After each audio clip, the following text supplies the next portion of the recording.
네, 안녕하십니까. 개혁책방입니다. 오늘은 처음 시작하는 언약론 5번째 시간 아브라함 언약을 가지고 찾아뵙게 되었습니다. 창세기 12장 1절로 3절 하나님께서 아브라함을 부르시는 말씀입니다. 여호와께서 아브라함에게 이르시되 너는 너의 고향과 친척과 아버지의 집을 떠나 내가 내게 보여줄 땅으로 가라.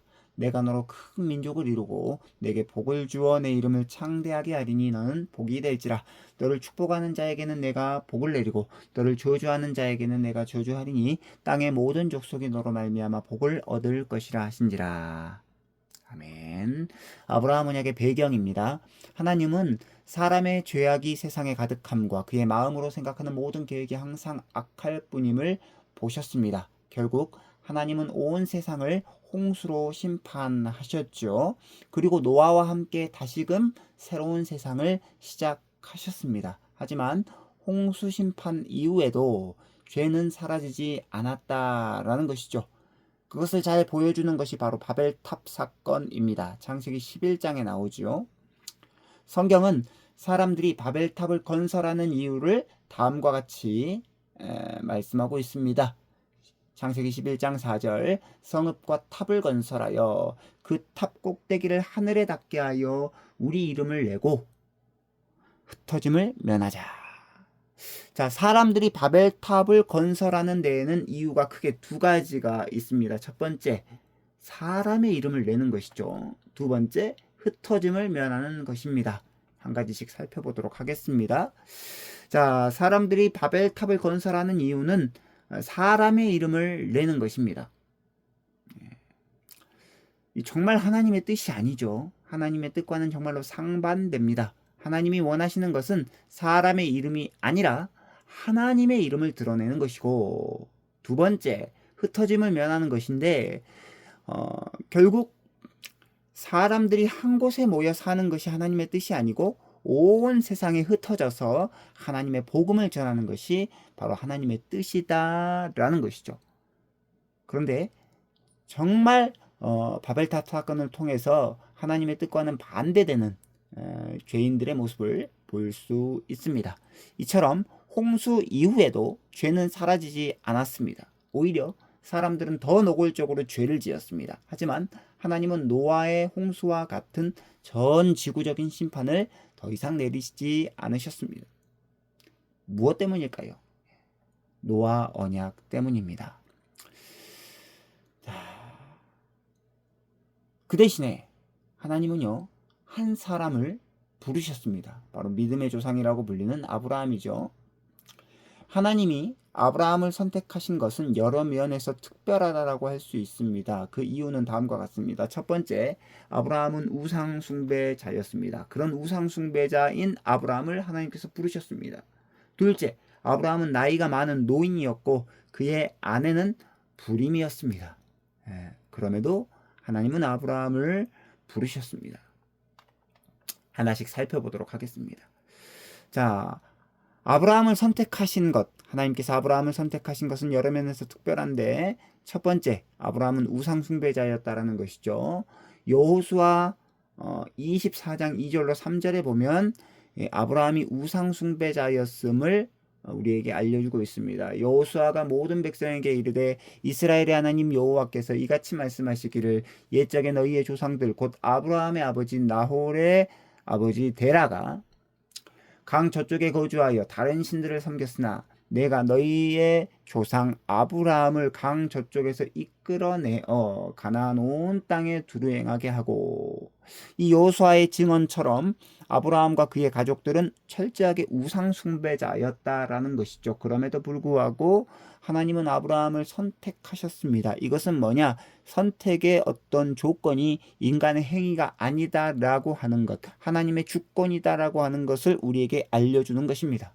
두 번째, 아브라함은 나이가 많은 노인이었고 그의 아내는 불임이었습니다. 아브라함이 하란을 떠날 때 75세였고요. 사레는 임신하지 못함으로 자식이 없었습니다. 하나님이 아브라함을 부르실 때 그의 나이가 75세, 그리고 아브라함의 아내 이 사레는 오랫동안 자녀를 가지지 못한 불임의 여성. 그럼에도 불구하고 하나님은 아브라함을 선택하셨다라는 것이죠. 그렇다고 한다면 아브라함의 언약의 내용, 한번 살펴보도록 하겠습니다. 하나님은 아브라함과 다음과 같은 언약을 맺으셨죠. 창세기 12장 1절로 3절 우리가 처음에 시작할 때 말씀을 읽었습니다. 자, 이 창세기 12장 1절로 3절의 말씀을 통해서 우리는 다음과 같은 사실을 알 수 있는데요. 첫 번째, 아브라함 언약은 은혜 언약이었고, 두 번째, 아브라함의 언약은 땅에 관한 언약이었습니다. 세 번째, 아브라함의 언약은 후손에 관한 언약이었고, 네 번째, 아브라함 언약은 복에 관한 언약이었습니다. 마지막 다섯 번째, 아브라함 언약은 하나님 나라에 관한 언약입니다. 자, 우리 하나씩 살펴보도록 하겠습니다. 첫 번째, 아브라함 언약은 은혜 언약이었습니다. 하나님은 주권적으로 아브라함을 선택하시고 주권적으로 아브라함에게 복을 약속하셨습니다. 아브라함의 나이가 많고 아브라함의 아내가 불임일지라도 하나님의 언약은 반드시 성취된다라는 것이죠. 하나님께서 주권적으로 아브라함에게 약속하신 언약입니다. 두 번째, 아브라함 언약은 땅에 관한 언약인데요. 하나님은 아브라함에게 땅을 주시겠다라고 약속하셨습니다. 하나님이 약속하신 땅은 가나안 땅이죠. 이 약속은 여호수아를 통해서 성취될 것입니다. 세 번째, 아브라함 언약은 후손에 관한 언약입니다. 하나님은 아브라함의 후손이 큰 민족을 이룰 것이다 라고 약속하셨습니다. 이 약속은 구약 시대에는 이스라엘 민족을 통해서, 그리고 신약 시대에는 믿음으로 아브라함의 후손이 되는 모든 신자들을 통해서 성취될 것입니다. 네 번째, 아브라함 언약은 복에 관한 언약인데요. 하나님은 아브라함이 복이 될 것이다 라고 약속하셨습니다. 이 약속은요, 예수님이 아브라함의 후손으로 오심으로써 성취될 것입니다. 아브라함은 예수님의 육신의 조상이 됨으로써 세상에 복이 될 것입니다. 그러니까 결국 아브라함에게 복 주신 하나님께서 아브라함의 후손이신 예수 그리스도를 통하여 세상에 복을 주실 것입니다. 이게 바로 그 아브라함의 약속이 예수님을 통해서 성취된다라고 하는 마태복음 1장 1절의 말씀과도 연결됩니다. 다섯 번째, 아브라함 언약은 하나님 나라에 관한 언약이죠. 하나님이 약속하신 땅과 민족은 나라를 세우는 데 필요한 것들입니다. 실제로 하나님은 아브라함의 후손들에게 땅과 민족을 주셔서 이스라엘이라고 하는 국가를 세우도록 하셨죠. 그렇다고 한다면 아브라함 언약의 목적은 무엇일까요? 하나님이 아브라함과 언약을 맺으신 목적, 하나, 둘, 셋, 세 가지 약속, 세 가지 목적이 있습니다. 첫 번째, 아브라함 언약의 목적은 구원이 하나님의 은혜임을 보여주기 위해서입니다. 두 번째, 아브라함의 후손을 통해 세상에 복을 주시기 위해서입니다. 세 번째, 믿음으로 의롭게 됨을 보여주기 위해서입니다. 하나씩 살펴보도록 하겠습니다. 아브라함 언약의 목적은요, 첫 번째, 구원이 하나님의 은혜임을 보여주기 위해서입니다. 여호수아의 증언처럼 아브라함은 우상 숭배자였습니다. 아브라함은 다른 사람들보다 더 나을 것이 없는 사람이었다는 것이죠.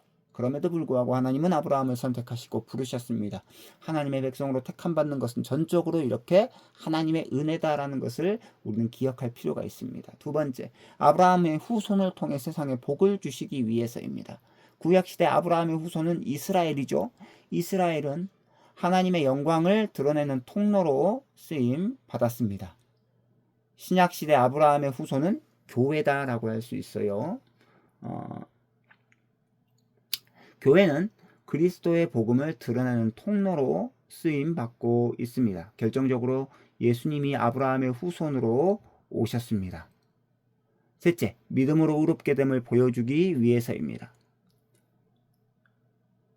하나님은 아브라함에게 후손을 약속하셨죠. 현실적으로 하나님의 약속은 실현 불가능했습니다. 아브라함은 고령이었고 아브라함의 아내 사레는 불임이었기 때문이죠. 하지만 아브라함은 하나님의 약속이 이루어질 것이다 라고 믿었습니다. 하나님은 이 믿음을 보시고 아브라함을 의로 여겨 주셨다라는 것이죠. 창세기 15장 6절, 아브라함이 여호와를 믿으니 여호와께서 그 일을 그의 의로 여기시고, 이처럼 구원 얻는 방법은 구약시대나 신약시대나 동일하다라는 것이죠. 오직 믿음밖에 없습니다.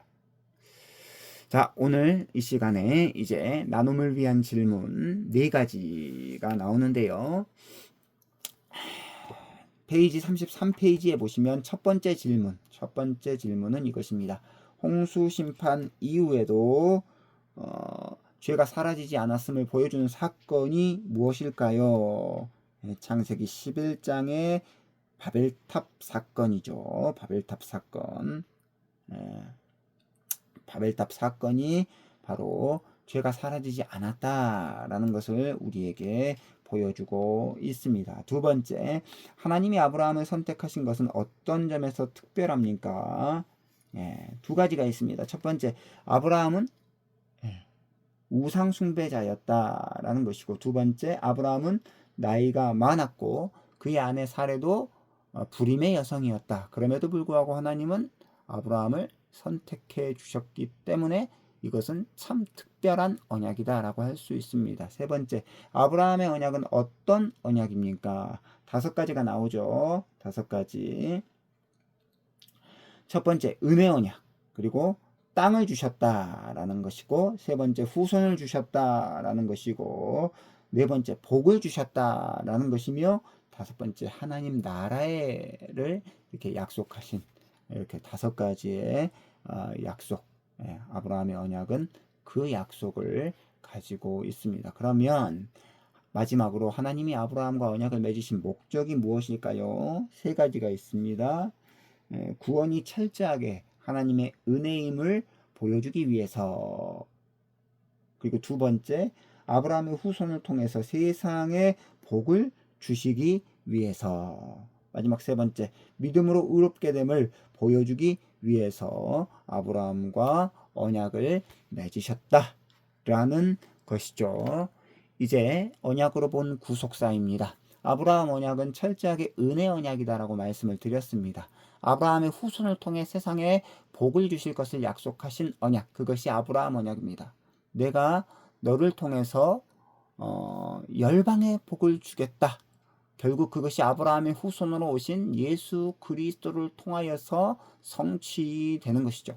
그래서 우리의 구원자는 아브라함의 후손이신 예수 그리스도이시다라는 것이 언약으로 본 구속사의 결론입니다.